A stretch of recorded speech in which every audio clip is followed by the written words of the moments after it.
everyone. I'm Renesha Martin, and this is In Session, the Martin Muir Podcast. And I'm Lauren Muir, and we are the co-founders of Martin Muir Counseling, Kentucky's leading Black-owned mental health agency. And this is a space where real conversations happen. And you're officially in session. All right, so let's get started. So we want to give you guys a little bit of background about Martin and Muir back in 2020 before we dive into today's conversation. So Renesha and I started Martin and Muir in 2016, the two of us. And then in 2019, we began to expand our staff, hiring therapists and case managers, and thought that we had a plan and had it all figured out. Yes. And about 5-6 months later is when the pandemic happened. And also we live in Louisville, Kentucky, and that is where Breonna Taylor was murdered. Yeah. So moments in history like that obviously change the way that we start to think about community and, more importantly, community healing. Yeah. And as we saw during that time, it was just this immediate need for us to step in. Around that time, everything was shutting down. Other mental health agencies. We were seeing, of course, schools shutting down, places of employment, everyone's moving in. And I remember that first week, we were like, okay, let's just call our clients and let's move everything to telehealth. And our clients were like, oh, no, we're fine. And we're like freaking out, like, what do you mean? Yeah, we're like, we're not fine.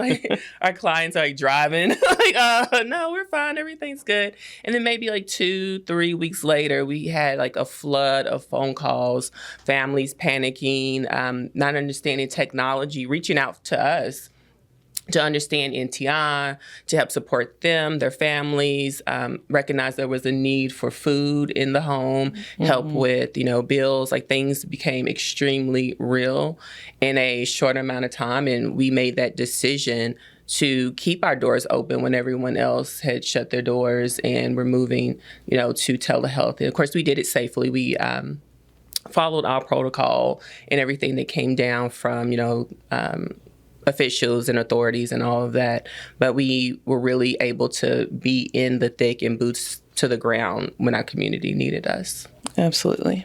So we are going to introduce our guest today. This is Kristen Williams, and I'm going to let her introduce herself. But she is someone in our community that definitely understands culture, understands community, and makes connection a priority in a really powerful way.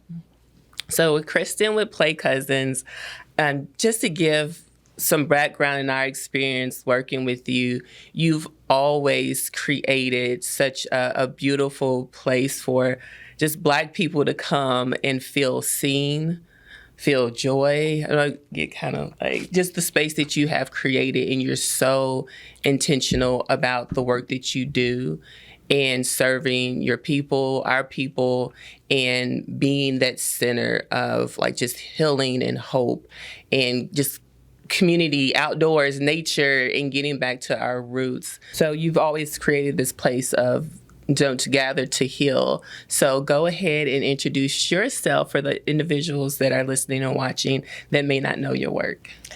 Thank you. My name is Kristen Williams. I'm a co-founder and the executive director for Play Cousins Collective. And we are a family collective building a village around children. We do that through caregiver support, youth enrichment, community healing, and civic engagement. Awesome. How long have you guys been open? So it'll be our 10th year this year. Oh, wow. We're all celebrating 10 years. Yeah. Oh, wow. That's crazy. Yeah. We met, we're meeting with Strickland and Cox, and they also are celebrating 10 years. Yeah, they're awesome. That's good. Wow. All right, guys. So we're going to get started with a quick icebreaker, and we can all answer. Yeah. All right. So community feels strongest when? Community feels strongest when the vulnerable are centered. We always talk about building the door big enough so that the person with the most needs are able to come through.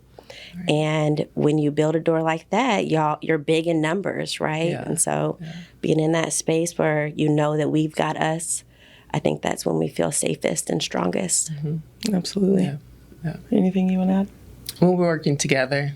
Yeah. I was going to say, advocating together. Yeah. All right. Healing looks like choosing a different path. I think that like that's when I notice in my body or in my actions, like when I'm dysregulated, if I'm able to pause and be like, oh, let me choose this other thing that I learned instead of like my first initial reaction, which is probably a trauma response or something that shouldn't be getting into, you know? Yes. No, that's good. Okay. Black joy is Sacred. Oh, that's good. That's good.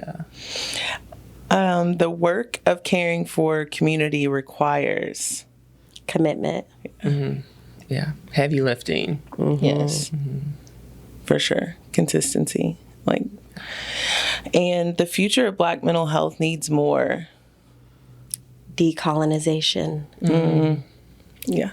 I think that a lot of therapy, if you're not working with folks that are moving from a communal lens, can really just try to support you in maintaining white supremacy culture and surviving that.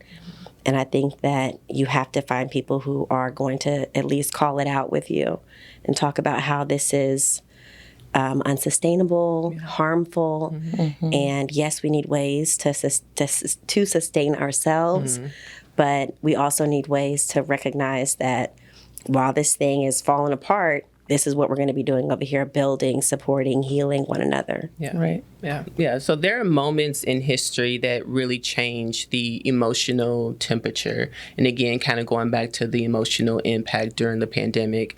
And when we look back in 2020 surrounding Breonna Taylor's death, what do you remember the community like feeling and the emotional impact that that had? I think that everybody felt different. I mean, there were so many different types of emotions. Yeah. I remember feeling like it was kind of like the blinders were off. Yeah. You know, where we're talking about like, you know, there's a system at place. This is by design. There are things, you know, we're under attack, you know, and folks being like, no, like I'm just going to tune into Netflix. Yeah. And then that happened and it's like, oh, yeah, you're right. We are still living. We're not like this post-racial society, and things aren't all better now. Exactly. Yeah. It definitely put a light on a lot of the things we put Band-Aids on, and we make ourselves busy. We make our community full of things, and we think that we're progressing and we're moving forward. But then something like this can happen at the same time of a pandemic that really forces us to take that Band-Aid off and look at it's infected. It's, you know, it's something's growing in there, you know, and we really have to examine it. I think the city felt really like eerie, you know what I mean? To be in like a big city, you know, downtown Louisville, and there's always people walking around in big buildings, and then you went downtown and there was nobody. Like, unless you were at the square where everything was going on, the rest of the city was like a ghost town.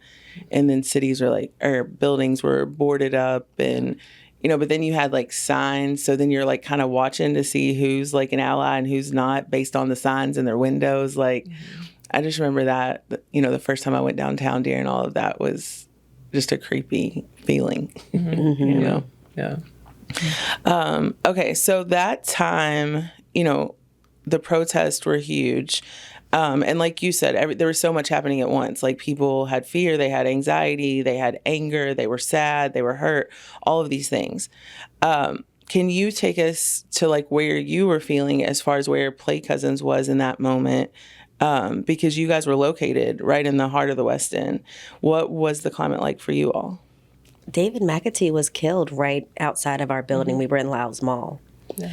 And we had been partnering with Russell Place of Promise to give out boxes of food and cleaning materials, masks and toys, activities for the kids while they were inside.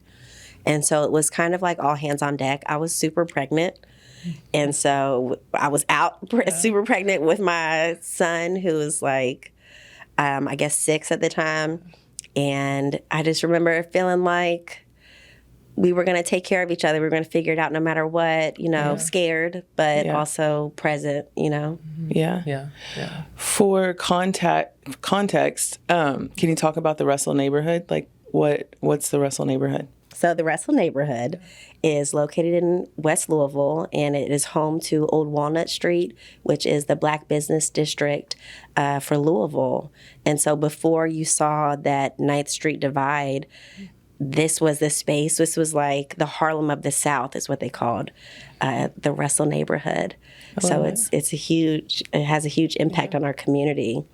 That's where Play Cousins is located now at 17th and Market Street. Awesome. So when we think about that time and how we practiced therapy shifted and recognizing what the community needed at that time, and also recognizing those that were out there protesting and boots on the ground, and having a client reach out and say, I recognize I'm ready to die for this. And they have that fear, yet also still wanting to fight, still wanting equality, and still doing that for people that they don't know, but know that they look like one another.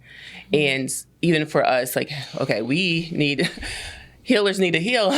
Also, the urgency of us to tap in with other clinicians and supporting our staff and one another, but also being there for our community, individuals that were on the square and offering healing circles and therapy looking a little different, like on the fly. Literally, someone is running for safety while trying to get a hold of us because they are in fear of their life.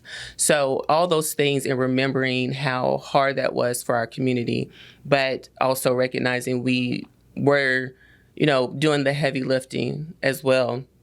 What did you notice the way people were searching for peace and searching for help and healing during that time? I remember when we would gather that it would almost be like a breath. People would see each other, and I remember feeling like, okay, we're still here. Being able to like just lay hands on people or just to see that we are surviving this was a sense of renewal came from that. And I think that's what people were seeking, and that's why COVID was so crazy, because it limited the ways that we were able to gather. And as a communal people, that is a way that we create power among one another. When we come together, we're sharing resources and knowledge. We're offering that support emotionally. And so to strip that away is a way to destabilize marginalized communities. Yeah. Absolutely.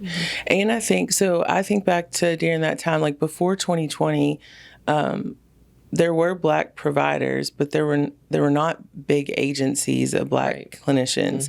And also I wanted to highlight, like, that was the time, because of everything going on at the square, that Millicent Cahoon started Therapists for Protesters Wellness and started to identify Black providers in the community that could respond to the people that were downtown in the protests and everything. And I feel like also prior to 2020, there wasn't, you just didn't see Black people necessarily seeking out mental health therapy. They were told they had to go to therapy, maybe if they were involved in like the court system, schools, CPS system, things like that. But I feel like 2020 was that shift of people like, oh, I need help. Like, I need somebody to help me get through this. And you saw different types of people, seeking out help that you normally wouldn't, especially a lot of men, a lot of elderly people. That was cool from our perspective. I think that people began to recognize that we have to be responsible for our own healing, and that we can't really rely on these systems to take care of us, to really adequately inform us or protect us, and that we have to communicate with each other and establish our own values and ways of being in connection with each other.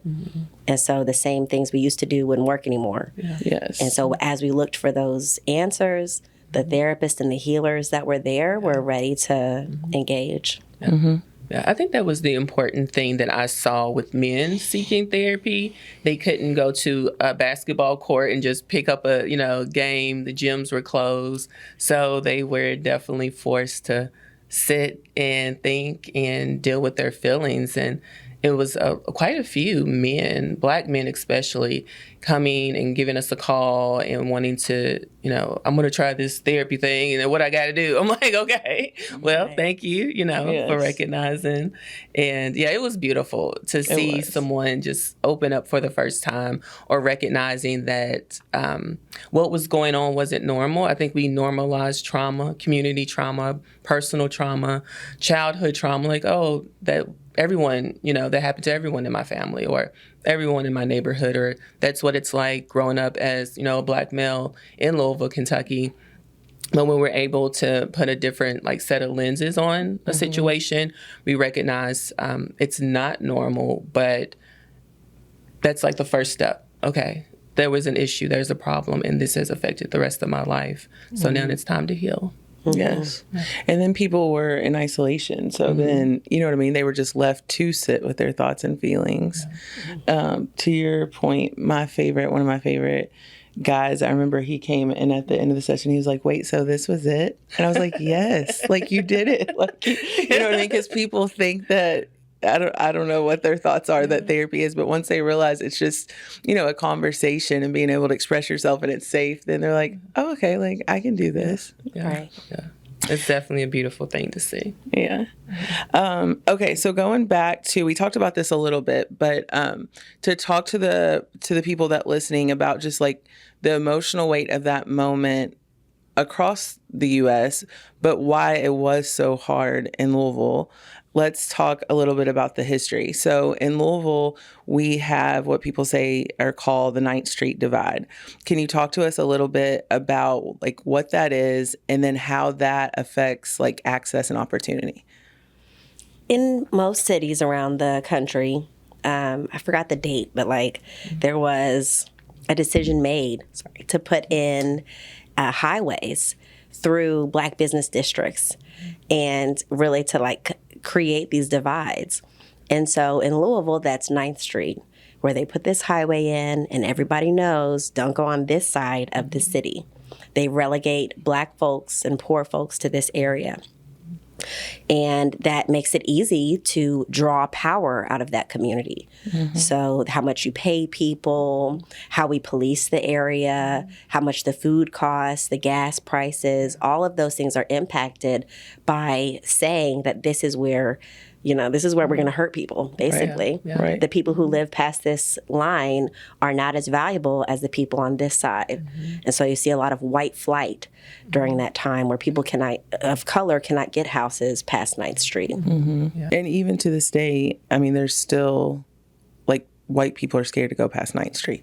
Absolutely. And but I think it's so important just to talk about how designed that is, right? Because white people are past 9th Street. People own property, lots of property. Black folks don't own enough property past 9th Street. So it's not so much that they're scared, but it's the narrative of fear that is being utilized to extort power from a community. Yeah, absolutely.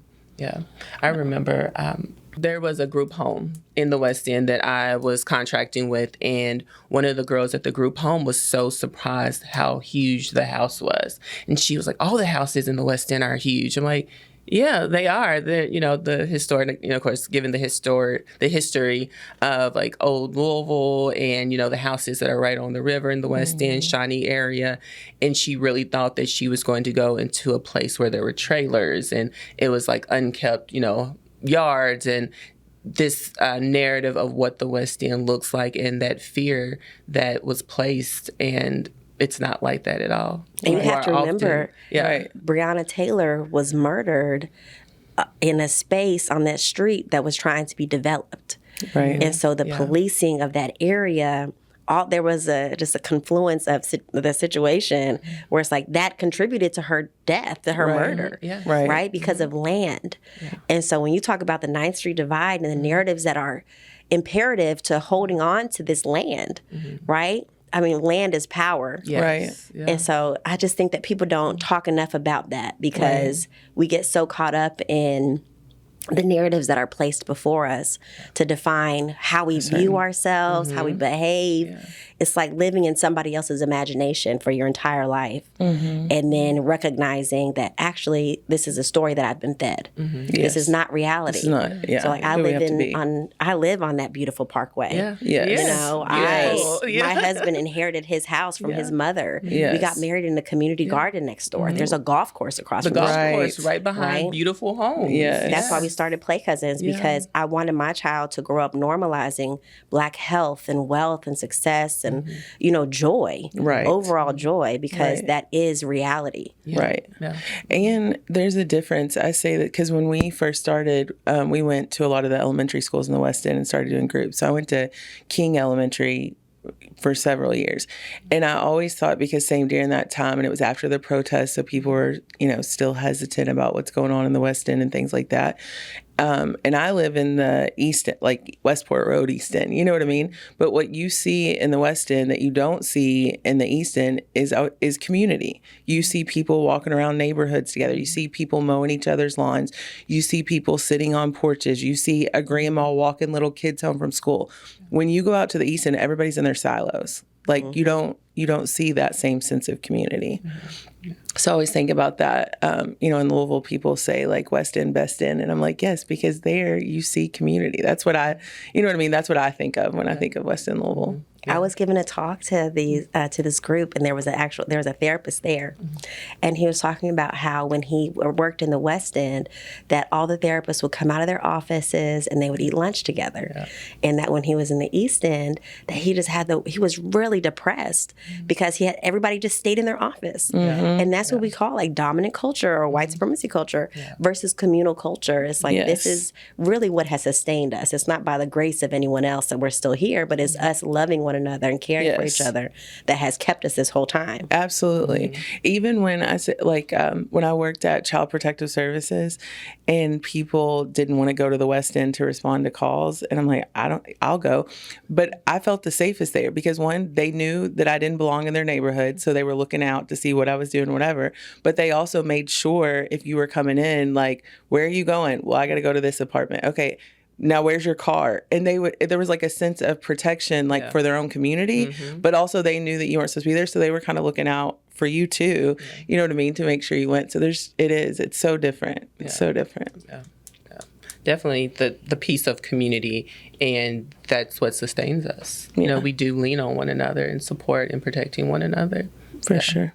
Some days, it feels like you're carrying everything by yourself. Work, family, expectations, bills, relationships, anxiety, past hurts. And no matter how tired you are, you still show up, still smile, still say, I'm fine, but inside you're exhausted. If that's you, we see you. At Martin Muir Counseling, our team of counselors, case managers, and support staff work together with community partners to provide wraparound integrative care. We offer child, teen, and adult therapy starting at middle school age, plus family, couples, and group therapy, targeted case management, and medication management by referral. We meet you where you are, at home, school, in the office, or in the community. You don't have to do this alone. Call or text us at 502-383-2969 or book online at martinandmuir.com. MartinandMuir. Located in Louisville, Kentucky. Message us today, and our admin team will get you scheduled for an intake.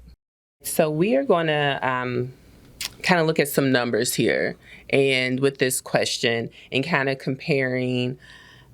When we overall just look at people not realizing like community trauma doesn't just, it's not one moment. It wasn't Breonna Taylor. It isn't the 9th Street divide. It is several events throughout history that then, okay, this is where we're at and this is where we land. So if we're looking at, over decades, systems, policies, and like lived experiences, let's go back to 1961. And that's the 4th Street sit-ins. During that time, when I was doing the research and kind of comparing 2020, 2021 to that time, well, we're looking at a 65-year gap there. So in 1961, I also saw that 700 people that were arrested in a 3-month period in 1961. And so it's like, okay, that's a lot of people during that time. Like, what was going on? how did things look differently then than now, and kind of just recalling some of the numbers that were going on through 2020 and 2021. But digging deeper during the 1961 sit-ins, 75,000 people were protesting. Like that, like if that's respect to our elders that really came out, and 20% were high school students from Shawnee and Central High School and from the West End out there protesting. So then we move forward to 2020 and 2021, and that entire year, 1,000 people were arrested. So in context, in such a short amount of time in 1961, then moving to 2020, and in 2 days in 2020, the September 22nd through the 23rd through the 24th, the most that were arrested were 127. But then the grand total of protesters were somewhere between 500 and 600 people.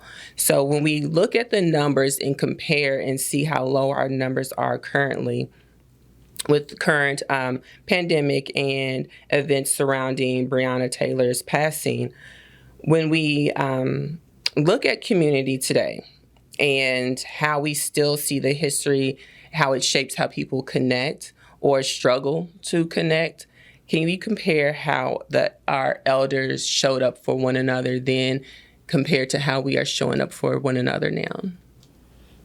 I think the level of commitment to each other has shifted because there are so much encouragement to align yourself with power and the belief that you can one day become a millionaire, that you have more in common with Donald Trump than you do your neighbor. Right. But that is such a fallacy and so crazy. But we all secretly hope that we could somehow escape, And I think that because we are subscribing to all the different things that we subscribe to, we're socialized to be able to just with one click unsubscribe. Yeah. And so you say something to me I don't like, I ain't never got to see you again in my life, right? But back in the day, and this is how Black folks operate, that's how all communal folks, if you have a little bit of something together, then no matter what I said to you earlier, at 5 o'clock, we're going to sit down and split this little bit of something that we got to eat, right? The resources are limited, so we're going to figure it out. But as we've separated and really bought into this dominant culture, it's harder for us to find people who will struggle together with us. Almost like there's like a sense of competition. Absolutely. Yeah. Definitely a lot less like working together in that divide, and that's a whole nother maybe interview about the internet and how that's played a huge part in dividing us culturally. Okay, so tell us more about Play Cousins. Like, how do you all specifically create that connection in communities? I think that the simplest way to put it is that we are looking for what is already in existence. So moving from an asset-based lens, when we look at ourselves and what is in our community, we started off with just a newsletter. Here's all the places that you can go where your child will be accepted and poured into, and you're not going to be looked at as a bad mother or father, right? And then we realized there are not enough of those places, so we started to build those out. We started providing children's programming at different community events so that the parents would be more civically active. And then from that model, it just grew and grew and grew until now we have these 4 pillars that support us sort of through our journey. So it starts with self. We have our community healing pillar where you do that parenting of your inner child. And you look at the generational trauma that your family has held. How do my parents respond to things? Do I want to keep responding in that way, or do I want to shift? Then we go into caregiver support, where we're trying to find other people who want to make that shift as well, and who will practice mutual aid with you, who will raise your children together. And then you have youth enrichment, because Play Cousins is also raising your child with you, right? So we really want people to be co-parenting. We want to bring back that village where it's not just a nuclear family, but it's you, your aunties, your uncles, your play cousins. And so we're facilitating youth programming for children through our after school program and our summer camps, and then our play and learn labs where we go out into community. And then the last pillar is civic engagement, where we're looking at what are the larger macro level issues that are impacting our micro experiences, and how do we leverage our lived experience to make change on those larger levels. Awesome. Wow, that is great. I love those pillars. And kind of to that, could you speak to our audience? I know we spoke earlier that during the pandemic, a lot of people were coming to therapy for the first time. But when we look from a historical lens and our ancestors, is therapy something that's really new to us as Black people? Right. That's what we talk about all the time, as therapy as an ancestral method of healing and resilience. Because I would go to someone in our village who would be the person that holds the medicine, that I can unload all of the things. And it wouldn't be like they can't know me in reality, or they don't know my family. Right. We're in the village together, and you are the village healer. And I'm going to share, and we're still going to see each other at the market. Right. So I think that there's so much to unpack and decolonize when it comes to therapy, and reclaiming this as a method that belongs to our people. For sure. And I think that's how we got started. Like, we had to rethink what therapy looks like in the Black community. Because before, there were once we went in, we started working with different families, it's like the traditional rules and methods did not match. You know what I mean? If you have families that are really struggling with different things, transportation, or, mom's working, and whatever that looks like, they might miss a therapy appointment. That doesn't mean that we need to send them back to the court system or whatever because they're non-compliant. No, they have things in their life that are going on, and there needs to be a different plan for that. And so I think part of what differentiates us, as you know, from other places, is we are really big on community. We have a ton of community partners, and we have very few therapists that come in the office and see people. All of our therapists and case managers are out in community centers and Goodwill and Boys and Girls Club and all the things. So part of all of that helps us build trust in the community. And so our people have been, misunderstood by a lot of the big mental health systems. So why do you think trust matters so much in the healing space? Like, why does that matter to us so much? Well, the only way that we can heal is to be honest and transparent about what we're going through. But because every institution that is supposed to serve marginalized people has been weaponized against them, there is a lack of trust. So we really can't heal if I can't be honest with you, because I'm afraid you're going to call CPS, or I'm going to go to jail because of what I said. And, we need people who will not be just waiting for me, setting a trap, right? But who are really, truly invested, like you all are, in the healing of communities and families. So when you look at Martin Muir Counseling from an outsider's lens, where have you seen our growth? And as someone that's truly been there, from the very beginning, and, us supporting one another, what is your perspective of the agency? I think that you all are really a pillar, an example that people look to for, how are we bringing the whole city together with a change in perspective around how we connect with people for their own healing. With MindFest, I think it's just incredible how you all have grown. But then also on the sort of in the back end, right, like where nobody sees, to be gathering therapists and talking about how do we pour into the healers. I think that really speaks to the level of leadership that is needed in our community. Thank you. For sure. Thanks.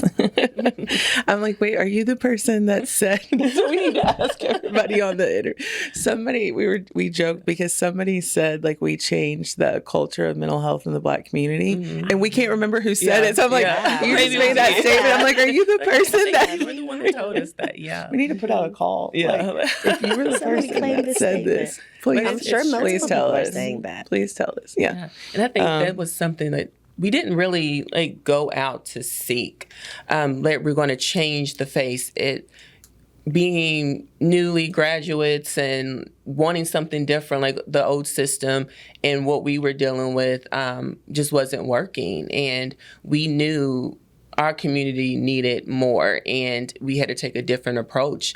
And we were just committed to that. You know, what do people need to heal? You know, how do we meet people where they're at? What does that look like, and not in a textbook, ABC, you know. Format. Yeah, format. Yeah. You know, we really need to be in homes and in the schools and seeing a person's day to day. You come to the office, I can tell you anything. You know, I can dress a certain way, I can present myself a certain way, but when you're in the home and you have targeted case managers supporting the families as well, and you bring in peer supports and you have a relationship with the primary care and the other agencies that they're working with, we all can put, you know, eyes on this situation and give our lived experience, give our education, give our resources, and pour into a family and really see change in healing. And then when they're healing, they are going into their communities, the civic engagement, then, you know, doing things to build and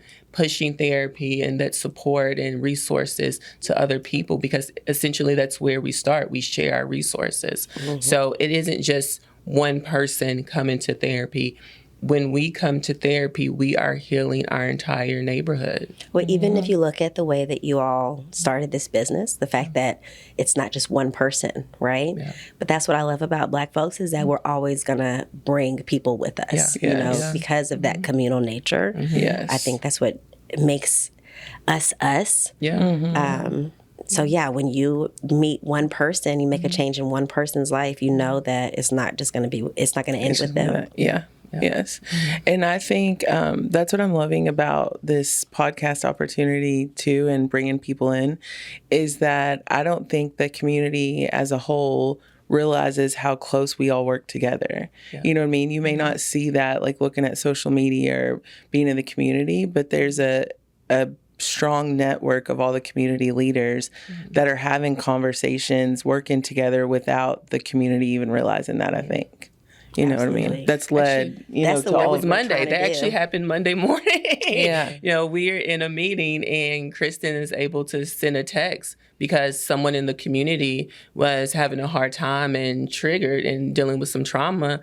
And after the meeting, we were able to connect with that person and provide the support that they needed. And that's huge, right? It is. That really is huge. To be able, and it's so important for us, because when people take that chance to say, I'm in crisis right now, for you all to answer that call means everything, because we have to prove that, like, no, the village will support you when you take that chance. Yes. Because you can't do that with bigger organizations, especially after what just happened this past week, or you know, or did you see that, the call? Was that her name? Yeah, that had the mental health crisis. That's why people are afraid to call. Yes. Okay, we need to tell the people about what happened. Tell the people about what happened. Have to kind of put in a blurb, or Caitlin, the young lady that was shot and killed by the Louisville Metro Police Department, and the original phone call came in as a mental health crisis, and she was self-harming. And when the police got there, she opened the door and shots were fired, and she is no longer here with us.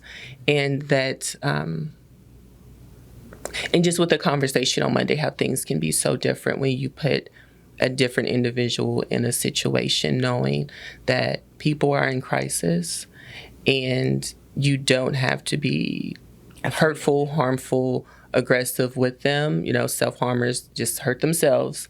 And being able to have a conversation and heal and talk someone off that ledge, that's just the skill that we have, and that's the ability that we have, and we don't call. Because I guess what I want to know is, because it said it didn't meet the criteria for the mental health support. What are they called? I forget what the mental health support team is called that goes out with LMPD, but it said it didn't meet the criteria. And I'm like, I'm just curious what the criteria is. You know what I mean? And who made the criteria. You know? So all of that to say why it's so important to have the connected circles, the benefits of having your smaller community embedded agencies, because it also just made me think about, you called that week, but another agency did too. Yeah. And so it just, makes you curious if now more than ever people are like, no, let me reach out for other alternatives. Yeah, it was a Louisville Urban League that reached out a few weeks ago for a young lady that was assaulted. Boys and Girls Club. Yep. Yeah. And the Boys and Girls Club had a student there that was going through some traumatic events. So, people within the community, they know who to call and who will respond. Yet we still have this barrier where it gets above us and somehow processes and procedures, empathy and compassion are lost. All right. So, and I'm like, where are we at? So let's, as we wrap up, let's kind of bring some joy into the space, like just kind of a deep breath and some calming. So let's kind of go through and do a quick round and just the first thing that comes to our mind. All right. Louisville is blank. Resourceful. Home. Resilient. All right. Go your turn. The West End is... The best end. Everything. Yeah. Everything. Joyful. Yes. Yeah. That's good. Black joy looks like... Me. Yeah. Ooh, I was going to say like together, like people together is what I think about. It's peace. Yeah. And healing for our community requires... Self-reflection. Yeah. Healing for our community requires... I'm going to go back to advocacy. Yeah. Trust. Very good.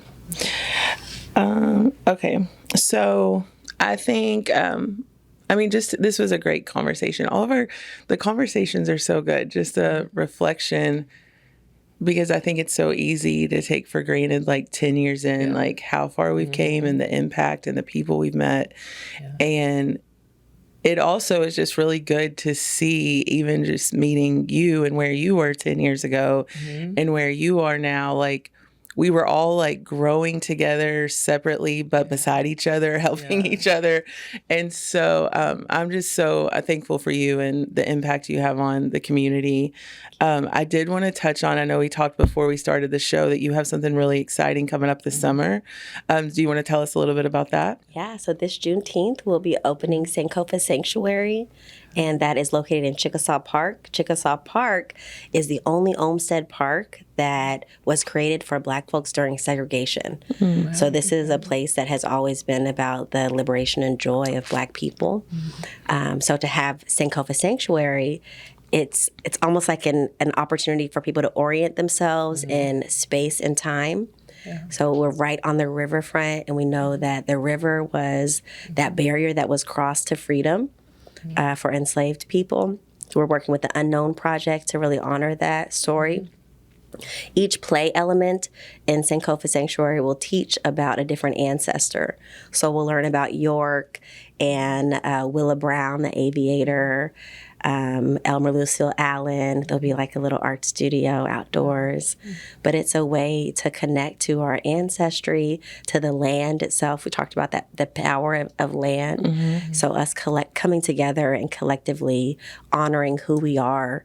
I think so many times we feel like we just popped up in the world and that we're not connected to those who came before us, or who we don't have responsibility for what happens after us.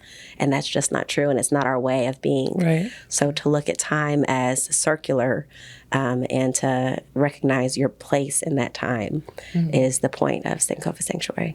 I love it. That's going to be amazing. It's going to be amazing. Into our past to learn for our future. Yeah, so hopefully y'all come out June. Well, yes, no, we will. I need to we'll be there. mark my calendar. We will be there. We'll be there. So do you have any closing words that you want to share about community, or any last reflections? I would say to begin building a village around yourself. recognize how wealthy you are already when it comes to what resources or connections and community relationships that you have, and really take account of that, because what you focus on grows. So if you start to count all your blessings, those blessings will grow. And visit thevillagelou.com, where we're counting all of those blessings in our community. We have businesses and nonprofits listed there, as well as articles that feature the lived experiences of our community members. Okay. What about if someone wanted to get in touch with Play Cousins? What's your all's information, or how can someone contact you? They can go to playcousinscollective.com, and they can email us at connect@playcousinscollective.com. Perfect. Okay. This is so great. We thank you. We thank you so much for being here. This, I don't know if we told you, but the first season is super special to us because we're telling the journey of the past 10 years. And so we brought in just a few of the people that made the biggest impact in that. We met with you. We met with Dr. Strickland and Dr. Cox, and then a couple of our providers that have been with us since the beginning. So you mean a lot to us, and we appreciate it. Yes, the groundwork. And, just as an example, as a Black woman, to have a dream and wanting your people to do better and to heal. And when you have that gift of, okay, I've had therapy, I love it. I want everybody to have this experience, everyone to feel peace, everyone to be able to express themselves effectively, and then go out into the community and show that. So to be able to work with you and to be alongside and grow in 10 years, a Black business serving Black people, 10 years later, still here. It's huge. Yeah. That's so huge, especially in our community where we don't see that often. So thank you so much for allowing us to be a part of your journey as well. Thank you. Yes. So hearing all of the stories today and all the perspectives today really takes us back to our why and keeps us grounded. Until next time, just keep doing the work. And at Martin Muir Counseling, your story matters. Session closed. Hooray!